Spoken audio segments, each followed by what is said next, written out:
네, 앞서 전해드린 것처럼 미국이 군사작전을 통해 베네수엘라 철권 통치자 마두로 대통령을 체포해 미국으로 압송했습니다.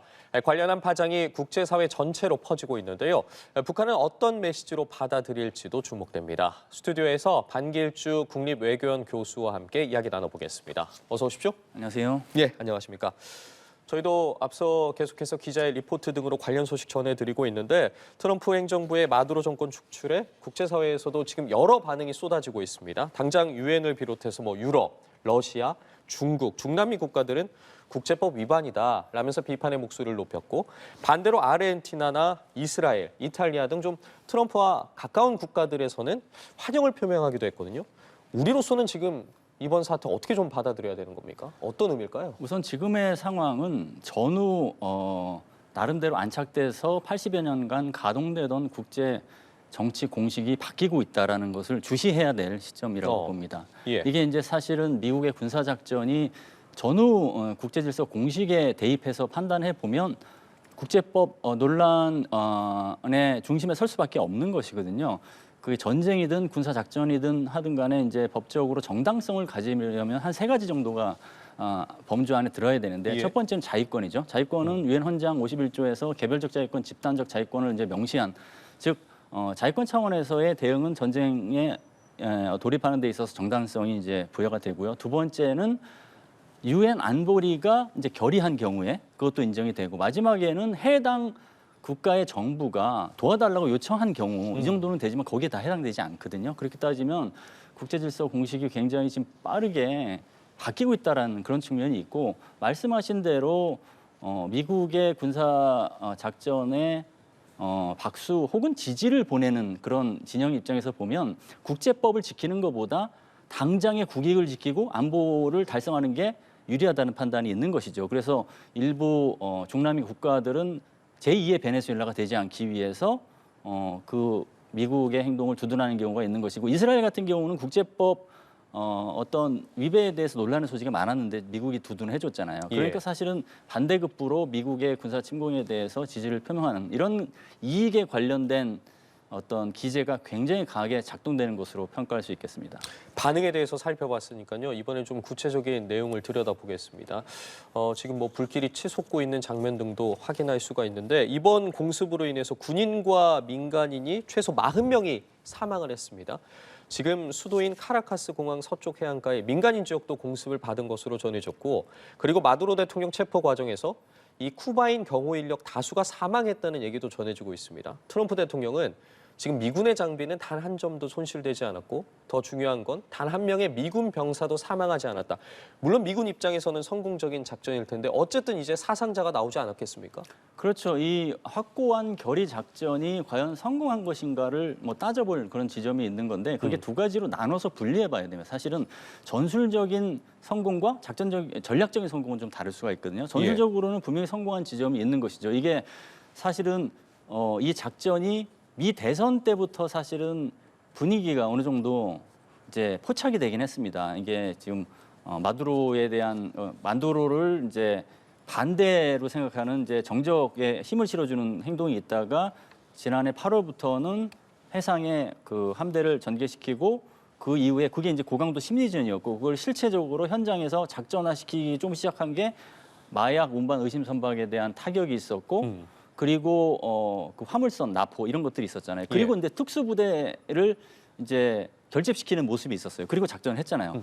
그랬는데 그 5개월 동안에 어떤 그 여건 조성과 실체적인 작전 포함했을 때 굉장히 빠른 시간 내에 마두로를 이제 체포하고 미국에 이제 압송을 했고 그리고 미군 사상자는 말씀하신 대로 없었잖아요. 그럼 사망자가 없었기 때문에 분명히 전술적으로는 성공한 것입니다. 그렇지만 전략적으로 성공하기 위해서는 이런 군사 침공에 대한 정치적 아니면 좀 중장기적 목표 달성에 얼마나 이게 동력이 될 수 있을지를 따져봐야 되거든요. 그렇게 따지면 미국이 바라는 것은 사실은 친미 정권 수립이라는 게 있는 것이고 이게 이제 만만치 않은 숙제임이 분명하고 왜냐하면 과거 냉전이시든 탈냉전식이든 여러 가지 미국의 개입 상황을 고려해 보면 전략적 목표를 달성하지 못한 경우가 대부분이었기 때문에 그게 있고 그리고 석유 투자에 대한 이익을 다시 다 가져오겠다라는 게 과연 미국의 의도대로 될지 그리고 세 번째는 이거를 통해서 마약이라는 문제가 완전히 근절됐지 이게 이제 사실은 중장기적 숙제거든요. 그러니까 전술적으로는 성공했지만 전략적으로 성공하는 것은 지금부터 사실은 어떻게 보면 시작이다 이렇게 볼 수 있겠습니다. 예, 지금 앞서 저희도 화면 좌측을 통해서 여러 가지 지금 내용들을 정리해서 보여드리고 있고 지금은 시간대별 이제 상황이었고 또 앞서 각국의 반응들에 대해서도 저희도 전달해드리고 있는데 유엔 안보리도 긴급회의를 열기로 했습니다. 트럼프 행정부의 외국 수반 체포에 대해서 국제법 위반이냐 아니냐 이런 논란이 제기가 되면서 베네수엘라가 회의 소집을 요청했고 지금 주변국인 콜롬비아가 이 요청을 전달했습니다. 그리고 중국과 러시아가 이를 지지했는데 미국이 이러한 국제사회 여론전을 좀 신경을 쓸까라는 부분에 대해서 의문이 제기되고 있는 것 같아요. 어쨌든 이런 안보리 회의 같은 경우에 뉴욕에서 열리지 않겠습니까? 미국 내에서 열리는데 과연 미국 신경 쓸까요? 어떻게 보세요? 우선 이제 미국이 표면적으로 외부의 어떤 반대 목소리, 미국의 행동에 대한 반대 목소리에 대해서 여유로운 모습을 보이는 이유는 크게 한 세 가지라고 이제 볼 수 있겠습니다. 첫 예. 번째는 미국이 체포 근거를 나름대로는 준비했다는 것이죠. 이것은 미 법무부가 주도한 작전이다. 즉 피의자다. 마두로는 피의자다. 피의자의 어떤 현상금까지 걸린 피의자를 국내법적으로 심판하기 위해서 데려온 거다라는 법적인 성격을 좀 강조하는 게 좀 있는 것이고 두 번째는 마두로를 베네수엘라 대통령 정부 수반으로 인정할 것이냐 아닐까 여부에 따라서 이렇게 달라지는 건데 사실은 트럼프 일기 행정부 때도 그랬고 그다음에 바이든 행정부 때도 그랬고 마두로를 미국 정부 입장에서는 공식 지도자로 인정 안 하려는 움직임이 있었습니다. 왜냐하면 예. 선거의 정당성 문제 이런 것 때문에 그렇기 때문에 미인정 측면이 있기 때문에 미국도 할 얘기가 있다라는 게 있는 것이고 마지막으로는 유엔 안보리 상임이사국으로서 미국이 갖고 있는 거부권 때문에 유엔 안보리에서 어떤 결의를 채택하기 힘들잖아요. 그런 것들이 복합적으로 작용해서 여유 있는 모습이 비춰진다라고 볼 수 있는데 이게 이제 따지고 보면 앞서서 말씀드렸다시피 국제법적 논쟁이 분명히 있기 때문에 그거에 대한 추가적인 대응을 위해서 내부적으로는 더 많은 것을 준비할 것으로 예측이 됩니다. 알겠습니다. 자, 그리고 그렇다면 이 상황에서 지금 체포돼서 미국으로 압송된 마두로 대통령 부부 앞으로 좀 어떻게 되는지도 궁금합니다. 저희도 지금 보시는 영상입니다. 이제 마두로 대통령의 모습인데 이 구치소 수감 전에 미 연방 마약 단속국 사무실로 이제 들어가고 있는 모습인데 이 자리에서 마두로 대통령의 해피 뉴 이어, 굿나잇이다. 이렇게 말하는 좀 여유로운 모습을 보였다고요. 지금 보시는 모습입니다. 마두로 대통령 체포 당시에는 상당히 긴박했던 장면을 저희가 유추할 수 있었던 게 트레이닝복 차림을 입고 있었고 지금 이제 걸어 나오고 있는 모습인데 이 자리에서 전해드린 것처럼 해피 뉴 이어다, 굿나잇이다라고 말하면서 비교적 여유로운 모습을 보였다라고도 전해지고 있는데 이 부분에 대해서는 좀 어떻게 해석을 해봐야겠습니까? 당장 다음 주에 이제 맨해튼 연방법원 재판이 진행되지 않겠습니까? 예, 여유 있는 모습을 보인 것은 그거죠. 지금 부통령 중심으로 해서 지금 그 국정이 지금 현재 마두로 정권이 유지된 상태에서 마두로는 없지만 진행되고 있잖아요. 그 마두로 정권에 대한 어떻게 보면 이제 미국의 입장에서 보면 잔당, 그 나머지 잔당 세력에 대해서 그 정부를 잘 운영할 수 있게끔 그 어떤 메시지를 우회적으로 보내는 것이죠. 그게 예. 있고 그리고 이게 이제 부당하다는 이런 체포가 부당하다는 메시지를 국제사회에 알려서 당당하다라는 목소리를 이제 보여주는 게 있는 것이죠. 왜냐하면 이제 확고한 결의작전 성격 자체를 따지고 보면 국내법 집행을 위해서 군사작전이라는 방법과 수단을 사용한 것이거든요. 이게 사실은 국제적으로 여러 논란의 소지가 있는 것은 분명하기 때문에 그것을 염두에 두고 여유로운 모습을 보여준 거라고 생각을 하고 실제로 이러한 논란이 있기 때문에 지금 행정부에서 군사작전을 한 게 이게 어떤 사법적으로 문제가 없는지를 판단하는 측면에서는 사법부하고 의견 일치가 안 될 가능성이 분명히 있는 것이거든요. 그래서 연방법원에서는 이제 심리를 하겠지만 타국 정상을 미국으로 데려와서 미국의 법에 따라서 심판하는 게 맞는지 그 정당성 여부부터 따질 가능성이 높습니다. 그렇게 따지면 만만치 않은 내부적인 어떤 사법 절차가 진행될 것으로 보입니다. 근데 궁금한 게요. 이 영상이 지금 미국 백악관에서 공개를 한 거지 않겠습니까? 좋은 밤이다. 새해 복 많이 받아라. 이 영상인데 미국 입장에서 어쨌든 이 영상을 공개할 때 가진 의도도 또 있지 않겠습니까? 좀 어떻게 바라봐야겠습니까? 그건 일단 상대방 지도자가 이제 더 이상 역할을 못한다, 실각됐다라는 것을 명확히 보여주는 것이죠. 그리고 이제 망신주기라는 그런 게 좀 있습니다. 원래 상대방 국가에게 외교전을 할 때 망신주기를 통해서 그 입지와 영향력을 완전히 쇠퇴시키는 그런 게 있거든요. 그런 것을 노린 거라고 볼 수 있겠고 그 얘기는 뭐냐면 마두로 정권의 잔당들이 그런 역할을 하면 못하도록 단속하는 조치도 있습니다. 그 얘기는 부통령 포함해서 나머지 마두로 정권의 그 내각 포함해서 지도자들이 마두로처럼 미국의 어떤 따르지 않으면 똑같은 신세가 될 수 있다라고 함으로써 아하. 사실 야권이 지금의 어떤 과도기 상황에서 정권을 가져갈 수 있도록 도와주는 우회적으로 도와주기도 하고 그다음에 현재의 마두로 정권의 잔당에 대해서 어떤 확실한 실각을 유도하는 그런 메시지가 저 영상에 담겨 있다고 봅니다. 말씀해 주신 것처럼 그렇기 때문에 이제 베네수엘라 내부의 혼란이 어떻게 좀 수습될지 관심이 쏠리는데 언급해 주신 부통령 같은 경우에 통치권 수행을 맡을 걸로 보이는데 지금 부통령 같은 경우에도 우리 유일한 대통령은 마두로다라고 밝히지 않았겠습니까? 그 부분에 대한 수습이라고 해야 될까요? 앞으로 좀 내부 상황은 어떻게 흘러갈 거라고 보세요? 지금 부통령에 대한 입장이 좀 다른 것 같아요. 미국에서 생각하는 거하고 예. 부통령이 이제 마두로를 여전히 대통령으로 생각한다는 거하고 다르게 미국에서는 부통령한테 미국의 어떤 그 공조하겠다라는 식으로 동조를 하고 여러 가지 지지를 하겠다는 식의 메시지를 했다고 하는데 지금 그게 시점에 따라 달라질 거라고 봅니다. 1시간 전하고 뭐 하루 전하고 다를 그런 상황이기 때문에 그렇죠. 예. 그게 아주 그냥 그 시간 단위로 달라질 수 있는 입장이라고 볼 수 있고요. 다만 이 상황에서 야권이 지금 그 전국을 안정시키기 위한 역할을 하려면 사실은 야권이 분열되면 안 되는 것이죠. 그 야권이 여러 목소리를 내게 되면 현재 잔당이 목소리를 낼 수 있기 때문에 그러한 내부적인 정치 주도권 싸움이 굉장히 치열할 것이라고 보고요. 그러기 위해서는 야권 지도자가 대표적인 지도자가 마차도하고 곤잘레스가 있잖아요. 그 마차도하고 곤잘레스가 워낙 이제 연대를 해왔는데 이번 기회를 얼마나 더 연대할 것인지 이것도 관전 포인트라고 볼 수 있고 그리고 야권이 결집을 했을 때 그 결집을 하는 그런 그 기간, 지속성이 얼마나 가능할지 또 정치와 그 어떤 권력의 특성상 결집을 했다가 본인이 먼저 이제 사실은 나서서 정권을 가기 위해서 분열할 수도 있거든요. 예. 그런 것들까지 이제 굉장히 빠르게 진행될 것이라고 봅니다. 상황이 굉장히 긴박하게 돌아가고 있기 때문에 어떤 상황들이 펼쳐질지에 대해서도 지켜봐야 할 것 같은데 트럼프 대통령은 베네수엘라가 잘하면 주둔하지 않겠다라고 말하긴 했지만 이렇게 되니까 시선이 이제 과거를 좀 되짚어 보게 됩니다. 과거에 어쨌든 큰 대가를 치른 중동에서의 전철을 다시 밟을 수도 있지 않을까라는 부분도 계속해서 이야기가 나오고 있고 당장 트럼프 대통령 같은 경우에 어쨌든 친미 성향의 새 정부를 출범시키는 것 그리고 미국의 석유 기업의 이익을 지키겠다는 것 이런 목적을 가지고 있을 것으로 보이는데 이런 의도가 좀 달성이 될 수 있다고 보십니까? 맞습니다. 이번 그 확고한 결의 작전의 그 목표는 세 가지로 일단 나눠 볼 수 있는데요. 전략적 목표로는 서반구에서 세력권을 미국이 장악하겠다. 그게 이제 있는 것이고 예. 두 번째는 경제적인 어떤 목표로서 석유 인프라를 이제 장악하겠다.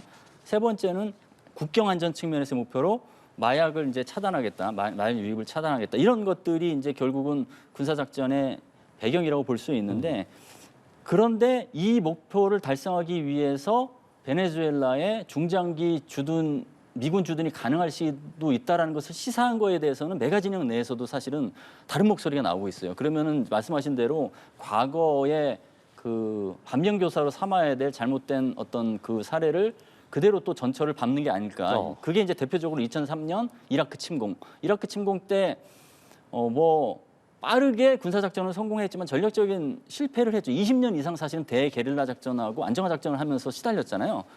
그게 있었고 그뿐만 아니라 중남미에서 1823년 멀로주의가 가동된 이후에 수많은 개입을 해왔어요. 대표적으로 1961년에 피그만 침공이 있었고 1989년에 파나마 침공이 있었는데 이게 사실은 전략적으로는 다 실패한 사례들로 치부가 되는데 이런 전철을 그대로 밟을 것이냐에 대한 우려가 마가 진영 내에도 있기 때문에 과연 이게 진짜 지상군 주둔으로까지 이어질지는 쉽지 않은 결정이 될 거라고 봅니다. 그러면 이 시점에서 이제 또다시 한 가지 의문이 생깁니다. 트럼프 대통령이 주창해온 미국 우선주의의 핵심 중에 하나가 이제 대외 군사 개입 최소화하지 않겠습니까? 오늘 상황을 놓고 봤을 때 지금 스스로 상당한 반론에 직면하게 될 텐데 당장 이러한 부분이 미국과 껄끄러운 관계에 있는 나라들이죠. 뭐 우리와 가장 가까운 뭐 북한만 해도 당장 이 부분을 어떤 메시지로 받아들일지에 대해서도 궁금하거든요. 어떤 생각하고 있을까요? 그런 메시지를 어떻게 받아들이는지는 트럼프 행정부가 지난 작년 출범한 이후에 진행되어 왔던 행태와 내놓은 미 국가안보 전략서 이런 것들을 다 통틀어서 설명해 보면 공식이 나올 것 같아요. 어느 경우에 굉장히 치밀한 계산에 따라서 선택적으로 관여와 개입을 하겠다는 게 지금의 이제 어떤 그 공식이거든요. 그럼 그 공식에 가동되는 변수가 무엇이냐? 세 가지로 보는데요. 첫 번째는 직접적인 이익이 있느냐 여부. 두 번째는 상대방의 역량이 어느 정도인지 여부.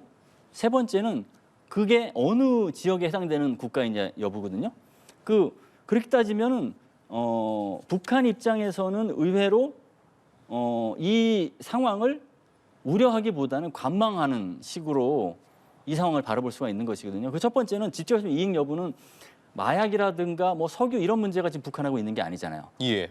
직접적으로 북한한테 어떤 이익을 관철해서 최대 이익을 달성해야 됐다 이런 게 없는 이제 있는 게 있고 이제 지리적으로도 굉장히 거리가 멀고 두 번째는 상대방의 역량은 북한이 사실상 지금 핵무장을 한 상태잖아요. 50여 개의 핵탄두가 이미 있는 상태이기 때문에 뉴클리어 파워라는 얘기를 여러 번 했잖아요. 그런 국가를 상대로 해서 베네수엘라나 이란처럼 똑같이 할 수 있겠느냐. 북한은 그런 측면에서는 자유롭다 이런 생각을 할 가능성이 있고요. 마지막으로는 지역적인 측면에서 지금 미 국가안보 전략서에 서방구 세력권 장악을 제1순위로 내세웠기 때문에 동북아, 한반도는 아무래도 지역에서 우선순위가 떨어지고 마찬가지로 미 국가안보 전략서에서 북한이 단어가 한 번도 등장하지 않았잖아요. 북한 비핵화 이슈도 거기 언급되지 않았고. 그러니까 그걸로 따지면 북한은 다른 미국이 타겟으로 삼았던 국가와는 다르기 때문에 그 예외적인 국가이고 또 여유로운 위치에 있는 국가다라고 생각할 가능성도 분명히 있습니다.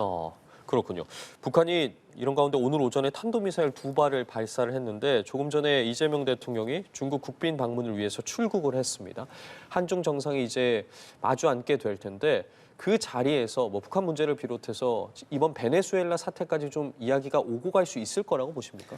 오고 가야지 사실은 그 의미가 더 실릴 것 같아요. 그러니까 북한 같은 경우 단거리 탄도미사일을 지금 타이밍에 맞춰서 발사를 한 거로 보여져요. 그게 왜 발사했느냐 두 가지 배경이 있는데 앞서 말씀드린 것처럼 북한은 이란이나 베네수엘라랑 다른 국가다라는 것을 목소리를 내므로써 미국이 북한을 상대로 그러한 선택지를 절대 쓸 수 없다라는 것을 이제 다시 한번 각인시키는 효과가 있는 것이고 그다음에 북한 입장에서는 러시아하고 전략 협력을 하고 거래하는 수준으로 북한이 또 중국하고 그 정도의 협력을 하려고 하는 와중에 한중 정상회담이 이루어지는 것에 대한 불편함이 있을 거예요. 특히나 북한 비핵화라는 어떤 의제가 올라가는 거 굉장히 꺼려하고 있잖아요. 그런 것을 사전에 단속하기 위해서 탄도미사일을 발사한 것으로 보여지는데 다만 그럼에도 불구하고 트럼프가 올 4월에 방중할 계기에 트럼프 대통령하고 김정은 위원장이 회동할 가능성이 점쳐지잖아요. 그런 측면에서 본다면 북한은 베네수엘라 사태가 참고는 될 것 같습니다.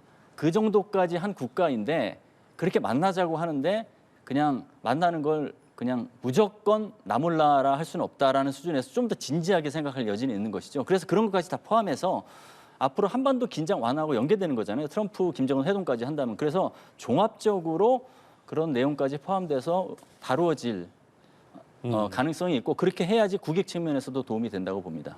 알겠습니다. 내일 어떤 이야기들이 나올지에 대해서도 좀 지켜보도록 하겠습니다. 오늘 말씀 여기까지 듣죠. 지금까지 반길주 국립외교원 교수와 함께했습니다. 말씀 고맙습니다. 감사합니다. 네, 마약 밀매 등의 혐의를 받고 있는 마두로 베네수엘라 대통령 부부가 미국으로 이송이 됐습니다. 그런가 하면 북한은 오늘 오전 동해상으로 탄도미사일을 발사했는데요. 국제 정세 속에서 의미심장한 메시지를 담고 있다는 분석이 나옵니다. 관련 내용은 양욱 아산정책연구원 연구위원 연결해서 이야기 들어보도록 하겠습니다. 위원님 나와 계십니까? 예, 안녕하세요. 네. 현지 시각 3일이었고 새벽 2시였습니다. 미국 항공기 150대가 베네수엘라 하늘을 뒤덮었습니다. 이 수도 카라카스 전역에서 폭발음과 또 연기가 피어올랐고요. 베네수엘라 정부 국가 비상사태를 선포를 했습니다. 이 마두로 대통령 부부를 생포하는데 미 육군 최정예 부대죠. 델타포스가 큰 역할을 했다고 하네요. 예, 그렇습니다. 지금 보면은 실제 그 트럼프 대통령의 작전 지시는 그 전날인 1월 2일 10시 46분에 이제 지시가 내려졌고요. 네. 그리고 실질적으로 한 2시간 정도 만에 제압과 그다음에 체포가 이루어진 걸로 보이고 그래서 작전 종료까지는 전체 뭐 5시간밖에 걸리지 않았다. 미 합참의장은 그렇게 이제 얘기를 했었습니다. 예. 자, 이제 뭐 델타 포스 말씀을 주셨는데 아시다시피 델타 포스라는 건 미 육군에 소속된 미국 최정예 특수 부대고요. 과거 이제 이 부대가 보면은 그 혹시 기억하실지 모르지만 1989년에 미국이 그 노리에가 그 파나마의 독재자였던 노리에가를 체포한 적이 있습니다. 네. 그 작전에서도 이 델타 포스가 주가 돼서 체포 임무를 수행을 했었어요. 네. 그다음에 이후에도 보면은 뭐 사담 후세인 체포부터 시작해서 이 주요한 그 정치적 표적에 대한 공격을 이 델타 포스가 맡아서 수행을 하고 있습니다. 그래서 이제 그런 맥락에서 이번에 투입이 됐다라고 봐야 할 거고요. 예. 막상 이제 보면은 이 특히나 이 마두로 같은 경우는 DEA가 그러니까 미국의 그 드러그 엔포스먼트 에이전시 이제 마약 단속국이 그 신병을 넘겨받아서 이제 그 뭐 이렇게 재판을 회부하거나 그런 식의 모습을 보이고 있거든요. 이게 보면은 예전에 과거에 이제 그 마누엘 노리에가 파나마 대통령을 체포해도 거의 똑같은 방식이었어요. 그때도 DEA가 이 주가 돼서 체포, 뭐 이제 기소 이런 것들이 이루어졌단 말이죠. 예. 그래서 아마 그런 그 전철을 그대로 따라가는 것이 아닌가 생각이 듭니다. 네, 지금 뭐 현재 상황을 담은 영상들도 저희가 함께 보여드리고 있는데요. 그 이번 작전이 확고한 결의라고 명명이 되었다고 하는데 수개월간 준비된 고차원적 전술이었다고 들었습니다. 작전 성공에 가장 중요한 키가 있다면 어떤 것이었다고 보시는지요? 자, 결국 이게 보시면은요, 가장 전형적인 참수 작전, 그러니까 상대편의 리더십을 제거하는 작전입니다. 네. 이게 뭐냐면 소위 어떻게 보면 말이 전쟁이자 개입이지 실제 파나마가 아니라 저 베네수엘라군과 미국의 어떤 본격적인 전투가 있었던 것도 아니란 말이에요. 예. 보면은 거의 이제 일방적으로 그 미국이 그 주요 이 베네수엘라의 주요 시설들을 제압을 한 상태에서 들어가서 대통령을 과감하게 잡아온 거죠. 그래서 결국 이런 작전이 성공하려면 제일 핵심은 뭐냐면 결국 우선은 정보입니다. 네. 그래서 정보 수집을 하기 위해서 미국이 굉장히 오랜 시간부터 뭐 예를 들어서 마두로의 동선부터 시작해서 여러 가지 것들을 파악을 했을 거고요. 특히나 이 과정에서 베네수엘라군의 그 반격이 있으면 안 되기 때문에 자 보면은 이 공격이 주로 이뤄진 데가 카라카스 안에 있는 뿌에르테투나라는 곳에 공격이 이루어졌어요. 여기가 어디냐 하면은, 그러니까 뭐 국방부, 뭐 우리 지금 합참 이런 곳 시작해서 모든 핵심 군사 시설들이 모여 있는 일종의 단지입니다. 예. 뿌에르테가 이제 폴트라는 뜻인데, 그래서 이제 여기에 대해서 이제 주로 이제 뭐 예를 들어서 뭐 스텔스기나 이런 것들이 동원돼서 이제 뭐 제압도 하고 방공망도 제압하고 그다음에 이제 특수작전 부대가 핵심이 돼서 바로 여기에 있는 이 시설들을 갖다가 제압을 하는 도중에 이제 이 델타 포스에서 딱 그 뭐 인원들이 이제 투입이 돼서 몇 제대가 한 개 제대가 투입이 돼서 체포를 해왔을 거란 말이죠. 예. 그래서 이게 사실은 굉장히 우리가 이제 뭐 이런 걸 뭐 소위 말해서 서지컬 스트라이크, 뭐 외과 수술적인 뭐 정밀 타격이다 이렇게 표현을 하는데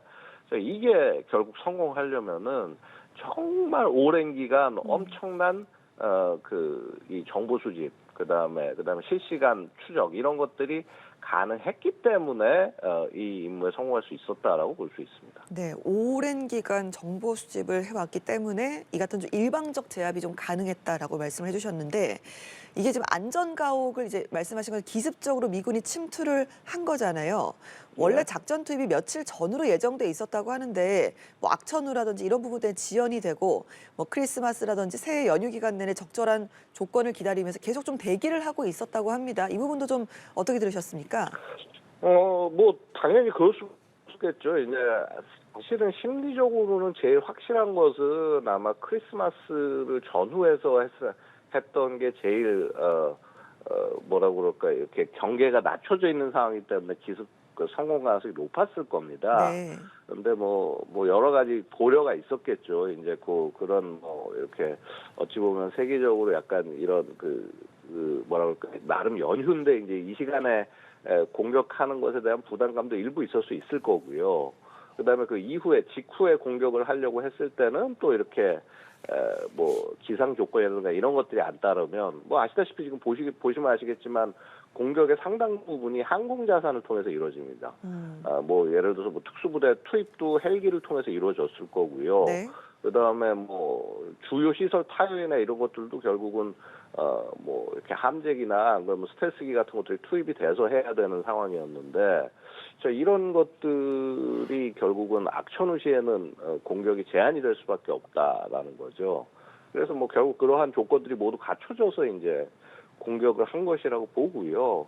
조금 더 근본적으로 말씀을 드리면은 결국 미국이 전반적으로 이 정책 방향성이나 이런 것들, 그러니까 국가 전략이라든가 안보 전략 이런 방향성들이 정렬이 되고 난 다음에 이런 군사 작전이 가능한 겁니다. 네. 근데 아시다시피 그 작년 11월에 이제 국가안보 전략서가 나왔지 않습니까? 미국에서. 예. 그래서 이 소위 이제 NSS에서 이 국가안보 전략서에서 이제 미국이 선언을 했죠. 우리는 세계 경찰 안 할 거다. 그래서 더 이상 뭐 이렇게 국제 그런 상황이나 임무에 개입하지 않을 거다. 그런 맥락에서 야 이거 결국 경찰 임무를 수행한 건데 전략에서 벗어난 거 아니냐라는 생각이 들 수도 있겠습니다만은요. 사실은 그렇지 않은 게 그 국가안보 전략에서 미국이 무슨 얘기를 하냐면 우리는 서반구에 집중하겠다. 즉 미국 중심으로 한 미 대륙 쪽에 집중하겠다고 얘기를 하는 겁니다. 그래서 베네수엘라가 보면은 그동안 미국에 계속 어떻게 보면 반기를 들면서 러시아나 중국하고 손잡아 오는 그런 모습이 있었는데 그거를 완전히 차단을 하고 소위 우리 앞마당은 우리가 지키겠다라는 모습을 보여준 거라고 볼 수 있죠. 예. 자, 마두로가 있는 지역으로 접근을 할 때 뭐 미국이 일방적으로 제압을 했습니다만 베네수엘라와의 저항도 있었던 것으로 전해지고 있습니다. 총격전도 있었다고 하는데요. 이 마두로 대통령이 이제 강철문이 달린 안전장소 달려가다가 문을 닫지를 못해서 붙잡혔다라는 것으로 알려지고 있습니다. 상황이 좀 얼마나 급박했는지 어느 좀 알 수가 있는 부분인 것 같습니다. 예, 뭐 그 부분에 대해서도 사실은 보면은 지금 뭐 어떤 뭐 미군 항공기라든가 이런 거에 손실 소식은 아직 안 들리고 있어요. 그 네. 말은 결국은 베네수엘라가 굉장히 취약한 방공망을 갖고 있었다는 뜻이 되는 거고요. 그런 부분들을 미국은 충분히 활용을 해서 제압을 했다는 뜻이 될 겁니다. 그다음에 총격전 상황 같은 경우는 당연히 대통령을 경호하는 병력들만큼은 무장을 하고 있었을 것이고 그런 과정에서 총격전이 없을 수는 없었다고 보고요. 다만 뭐 그런 와중에서 뭐 예를 들어서 지금 이제 뭐 소위 시타델에 해당하는 비상 대피설에 해당하는 곳으로 이동을 하다가 마두로가 이동을 하다가 들어가지 못하고 결국 체포가 된 것 같은데 네. 그런 부분들조차도 이미 다 어디로 도망가고 이렇게 퇴출할지 그 위치조차도 미국이 다 파악하고 있었다는 뜻이 되는 거예요, 이게. 네. 그래서 뭐 사실은 뭐 저항이 있었다라고는 하지만 여전히 굉장히 일방적인 작전의 양상이 아니었나 생각이 됩니다. 저항을 하는 부분까지도 미국은 이미 염두에 두고 좀 예상을 했을 것이다라는 말씀으로 좀 듣겠습니다. 자, 앞서서도 긴 시간 동안 미군에서는 아주 철저한 정보 수집이 있었다라는 말씀을 좀 해주셨잖아요. 뭐 미군뿐만 아니라 뭐 중앙정보국 CIA까지 동원을 해서 베네수엘라 내부 정보원의 도움까지 받은 것으로 전해지고 있습니다. 지난해 8월부터 이제 현지에 소규모의 어떤 팀을 투입해서 뭐 마두로의 생활 패턴도 파악을 하고 어디를 여행하고 무엇을 먹고 뭐 심지어 반려동물까지 감시를 했다고 하는데 베네수엘라가 이런 부분에 대해서 전혀 눈치를 채지 못했을까요? 그렇지는 않을 겁니다. 네. 그러니까 기본적으로 사실은 이제 베네수엘라 뭐 이전에 차베스 시절부터 미국에 반기를 들어올 때부터 베네수엘라에 어떠한 조치를 취해야 되는 것이 아니냐라는 이제 얘기들이 많이 있었고요.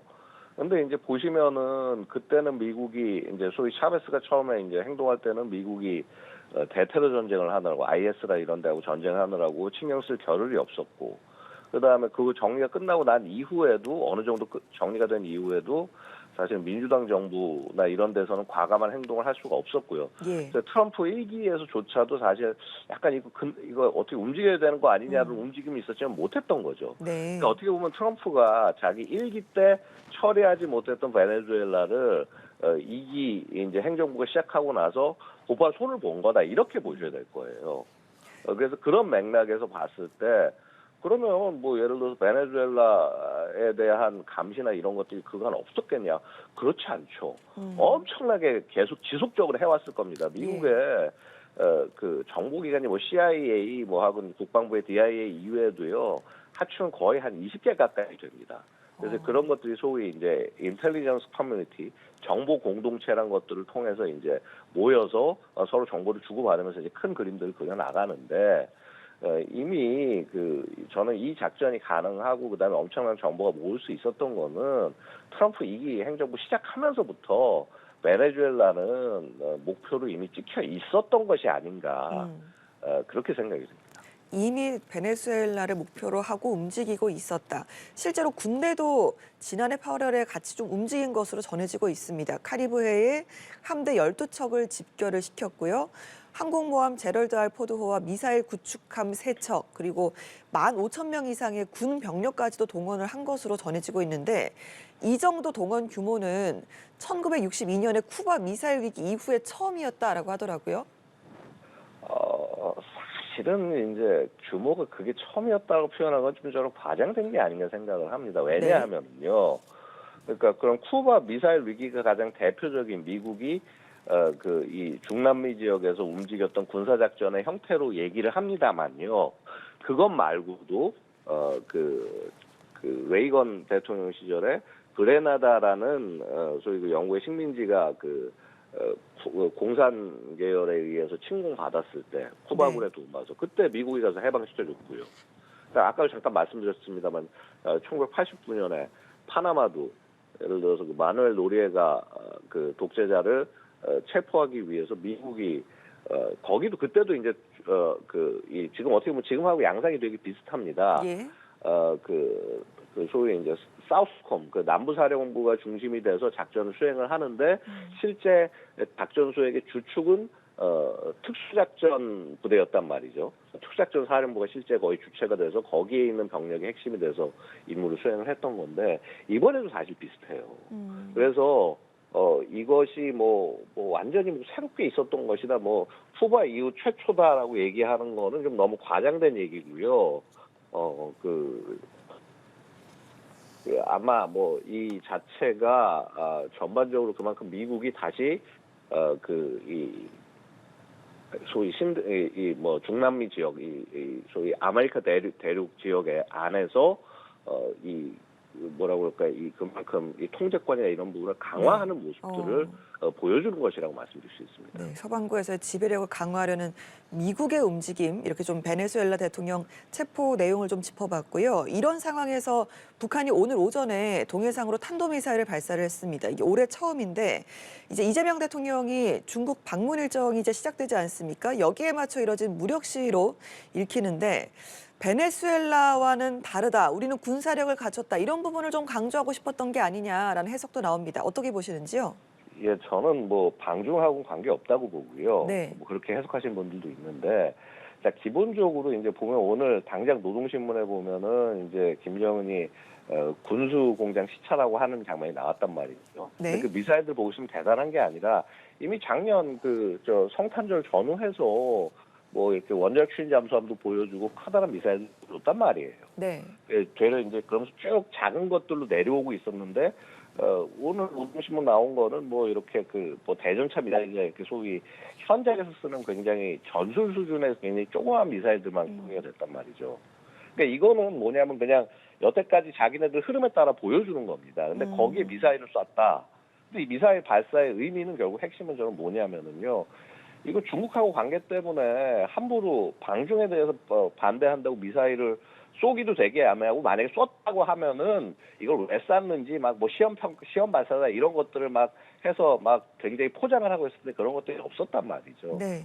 그래서 결국 이거는 지금 이 미국의 군사작전을 보고 굉장히 북한이 위협을 느끼고, 야, 우리도 즉각 대응할 수 있는 모습을 보여줘야 된다라고 해서 그런 김정은의 지시하에 쏘게 된 것이다. 그렇기 때문에 평양에서 아마 미사일들이 발사됐을 걸로 보이고요. 네. 그다음에 북한의 이 체계 자체가 사실은 중장거리 미사일 곧바로 쏠 수 있는 그런 능력이 안 돼요. 그러다 보니까 아마도 발사는 단거리 미사일 위주로 이루어졌을 가능성이 있습니다. 네. 이 말은 뭐냐 하면은 이걸로 뭐 미국이라든가 세계에 대한 메시지 전달이 부족했을 경우에는 더 사거리가 긴 미사일 같은 것들을 발사하면서 자신들의 이런 것들을 좀 강화할 수도 있다. 우리는 뭐 베네수엘라는 다르다. 우리는 되게 강한 나라다. 핵을 가진 나라다. 아마 이런 메시지를 전달하면서 긴장을 높일 가능성은 충분히 있어 보입니다. 예, 방중보다는 미국을 향한 메시지였을 가능성이 크다라는 평가도 좀 해주셨습니다. 오늘 말씀 여기까지 듣겠습니다. 지금까지 양웅 아산정책연구원 연구위원과 함께 이야기 나눠봤습니다. 고맙습니다. 예, 감사합니다.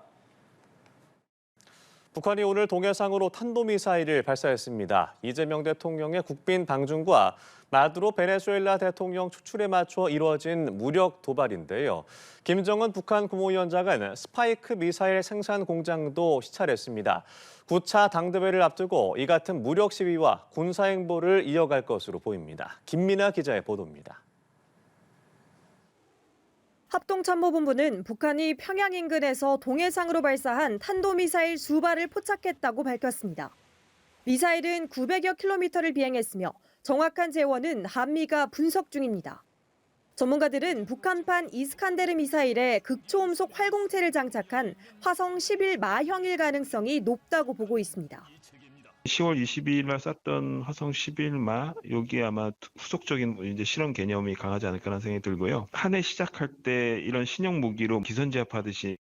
이번 미사일 발사는 이재명 대통령의 국빈 방중일에 맞춰 이뤄졌습니다. 한중 정상회담에서 양측은 북한 비핵화 문제도 다룰 걸로 예상되는데 북한이 미사일 도발을 통해 자신들의 존재감을 부각하는 무력 시위를 하는 걸로 보입니다. 미국이 마두로 베네수엘라 대통령의 축출을 발표한 직후기도 합니다. 미국의 군사 능력에 대응해 자신들은 군사력을 갖췄다는 것을 보여주는 메시지로도 해석됩니다. 북한의 미사일 도발에 청와대 국가안보실은 국방부, 합참 등 관계기관과 함께 긴급 안보 상황 점검 회의를 열었습니다. 안보실은 탄도미사일 발사는 유엔 안전보장이사회 결의를 위반하는 도발 행위라며 중단을 촉구했습니다. 국방부도 북한을 향해 정부의 한반도 평화 정착을 위한 대화 및 관계 정상화 노력에 적극 동참하라고 강조했습니다. 한편 김정은 북한 국무위원장은 북한판 스파이크 미사일 생산 공장을 방문하며 세미트에 이어 연초 군사 행보를 이어갔습니다. 1월 3일 중요 군수 공장을 방문하시고 전술 유도무기 생산 실태를 려야하셨습니다. 이 자리에서 김 위원장은 생산 능력을 2.5배 확대할 필요가 있다고 주문하며 올해 상반기 중요 부대들의 무기 체계를 편제할 거라고 예고했습니다. 스파이크 미사일은 은폐된 목표물을 정밀 타격하는 무기 체계로 남한을 향해 정밀 타격이 가능하다고 위협하는 셈입니다. 연합뉴스 TV 김민아입니다. 도널드 트럼프 미국 대통령은 미군이 기습적인 군사작전으로 체포한 니콜라스 마두로 베네수엘라 대통령의 사진을 공개했습니다.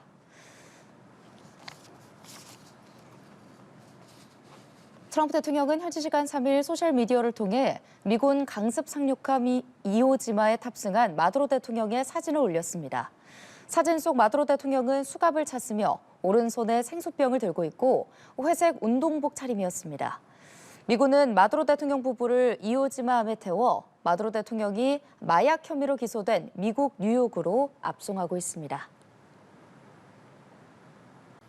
세계 주요국들은 미국이 베네수엘라 마두로 대통령을 체포한 데 대해서 격앙된 반응을 보였습니다. 미국이 국제법을 위반했다는 비판이 이어졌는데요. 이 결정을 옹호하는 나라들도 있었습니다. 김수강 기자입니다. 남미 좌파 대부가 이끄는 브라질과 트럼프발 관세로 진땀을 빼온 멕시코 등 중남미 국가들은 미국의 마두로 체포를 규탄했습니다. Como lo hemos manifestado, nosotros condenamos cualquier intervención. Esto es más allá incluso de la presidencia de Maduro. 베네수엘라의 우방 러시아는 마두로 부부 석방을 촉구했고 베네수엘라의 최대 석유 수입국인 중국도 비판을 더했습니다. 中方对于美方悍然对一个主权国家使用武力，并对一国总统动手，深表震惊，予以强烈谴责。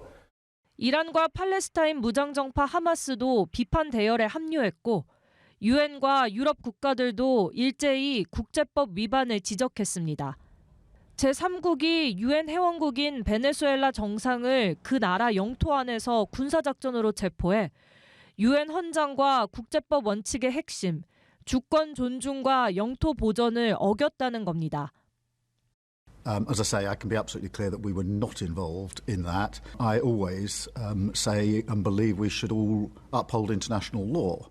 한편 트럼프 대통령과 가까운 조르자 멜로니 이탈리아 총리는 마약 밀거래를 부추기고 조장하는 국가기관의 경우와 같이 자국 안보에 대한 하이브리드 공격에 맞선 방어적 개입은 정당하다고 옹호했습니다. 이스라엘도 마약과 테러 네트워크를 이끈 독재자가 제거된 것을 환영한다며 미국이 자유세계의 리더로서 행동했다고 평가했습니다. 유엔 안전보장이사회는 콜롬비아와 중국, 러시아의 요청에 따라 곧 긴급회의를 열고 마두로 체포 사태를 논의할 예정인데 이 자리에서 미국이 국제법 위반 논란을 어떻게 해명할지 주목됩니다. 연합뉴스TV 김수강입니다.